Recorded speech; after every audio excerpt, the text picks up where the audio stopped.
Ladies and gentlemen. You're listening to a special presentation of the Kennedy Cemetery Services and Monument Sales Tailgate Show with Michael Dwayne Humphrey. Today's guest, WCTI-TV12 news anchor Brian North, discusses the playoffs for Friday night, the big game, including Kinston High at James Keene. Now, here's Hump. Thank you, Susan. Thank you very much. This is Michael Dwayne Humphrey on the special presentation of the Kennedy Cemetery Services and Monument Sales Tailgate Show. The reason that is so special is because of our next guest. He is a frequent guest on the Hump Zero show. I love to say that, man, because he's a great guy. This guy will, you ask him a question, boom, he knows the answer right there. He's one of the smartest guys I know. He's a sports guy. He's been around for a long time. He knows his stuff. It's Brian North. And I had a chance to talk to him about these playoffs coming up, not just Kinston. All schools, 1A through 8A. We kind of touched on that 7A and 8A, but Brian North is, man, awesome guy, and I appreciate him joining me. So we're going to talk to him right now. Hold tight. By the way, this segment of the Kennedy Cemetery Services and Monument Sales is brought to you by Lovett's Cafe. Download the new Lovett's Cafe app on the Apple App Store or the Google Play Store to earn valuable points towards swag, Lovett's swag, and Lovett's food. It's free, and you can earn points and get free stuff. The Lovett's Cafe app. Download it today. All right, so I talked to Brian North, and we talked about all the different levels of the games. Now, the Kinston games moved to tonight. I don't know if most games are or not, but Kinston and James Keene is tonight. But we first talked about Wilson Prep and their bid for a 1A state championship. Well, Wilson Prep is a school that really just started a football program, and they went all in. And so being a prep school, you know, they have a little bit different rules. They'll tell you they don't, but they have a little bit different rules. And they've been able to build their program really quickly. They went really hardcore on their non-conference schedule this year. They faced some really tough teams like West Craven, a team that's much bigger than them. Student enrollment wise, now being a prep school, they can pull from a lot of different areas, but they really went hardcore in their non-conference schedule, and they suffered a lot of losses, but they had been pretty much the favorite all year long at the 1A level, and so they just had to work with a lower seed because of that tough non-conference schedule. But that schedule paid off, and so, you know, the team they thought could challenge them Northside from Beaufort County, you saw what happened. Undefeated on the year, a really good team. But when they got up against Wilson Prep, it was a difference in talent. So Wilson Prep is a team that certainly can win a state title. Robbinsville is a traditional football area in the extreme western part of our state. It's it's like a Tennessee television market. That's how far west it is. And they're always good. They've been to these state championships before. It's always them, Murphy, some of the other schools, Cherokee. It's always those schools that are always in it. So we think it'll be a good competitive game. You never know when you get teams that far away geographically how they're going to match up, but we think that's going to be a pretty good contest.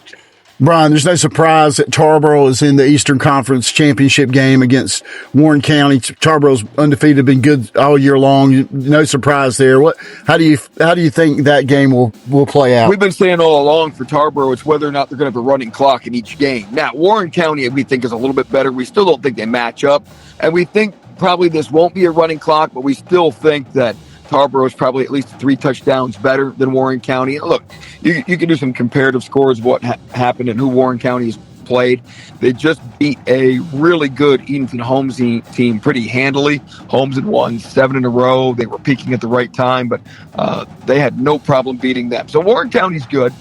We think they'll be competitive, more competitive than most teams with Tarboro, but we don't think anybody can touch Tarboro this year. All right, now on to Kinston. Brian, I'll be at the game tonight. James Keene has beat Kinston 4 years in a row. They beat them in the East Central 2A when they were conference mates.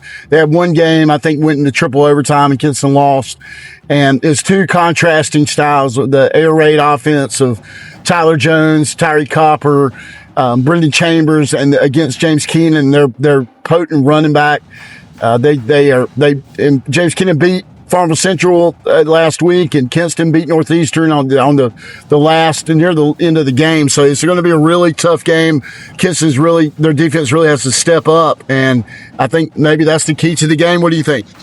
We'll see. It's a contrast in styles. Kinston likes to throw it all over the place. James Keenan will throw it maybe 3 to 5 times a game. So they rely heavily on their ground game, wing T style offense. They've got running backs stacked up. They've had one of their best players was hurt, and his backup came right in and didn't miss a beat. So they like to run the ball a lot defensively.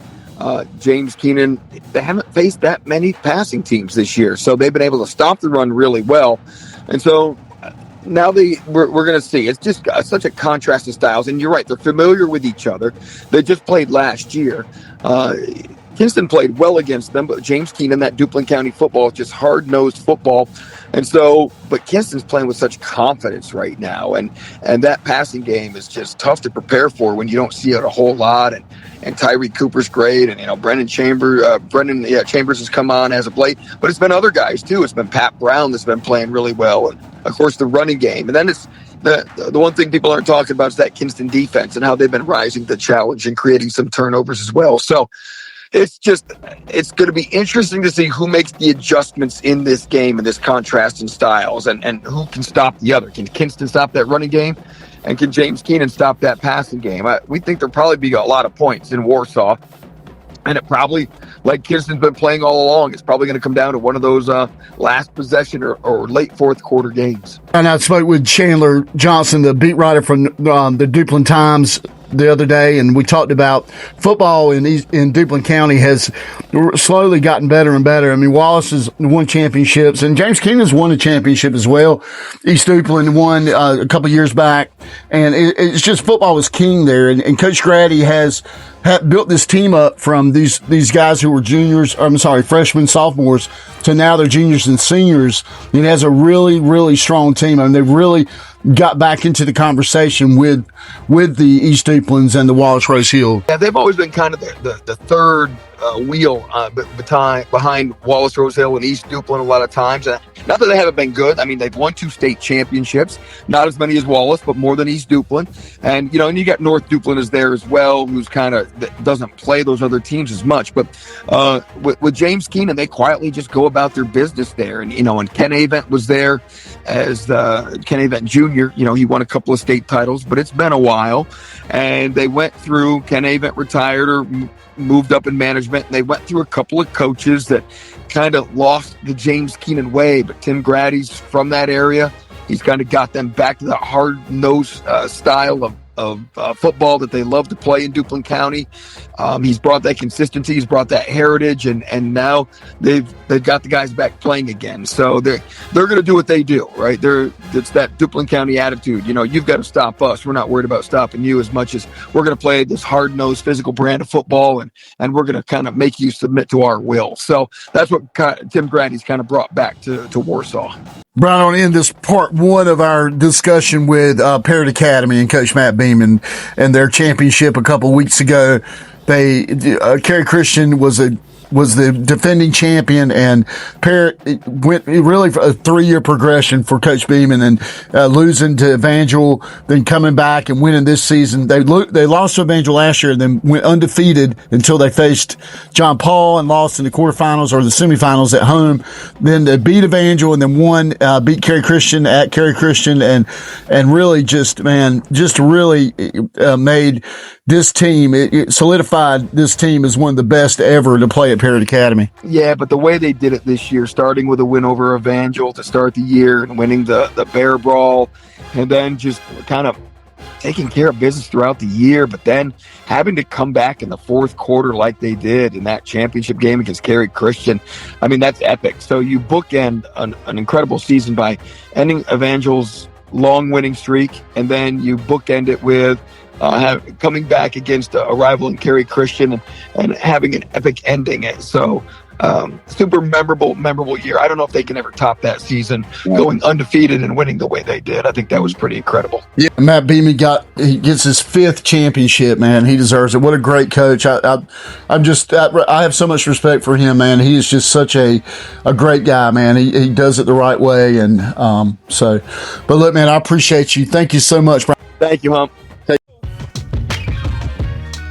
That's WCTI TV12 news anchor and sports director Brian North, who joined me. WCTI, man, what a great station. I watch them every time, 10 o'clock, 11 o'clock. I'm watching Brian or Luke or the whole staff, Valencia. They're just a great news organization over there, and I really appreciate Brian coming on.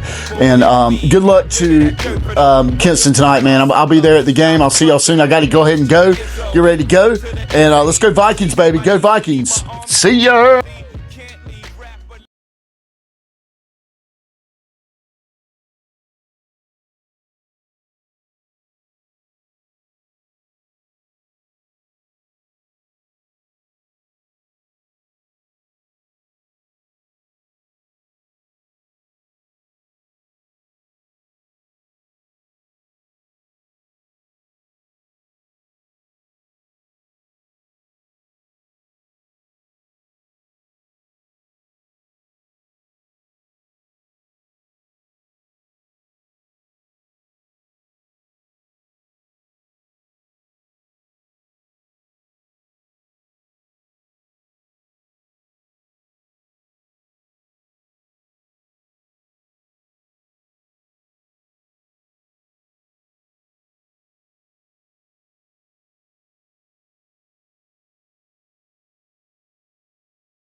Ladies and gentlemen,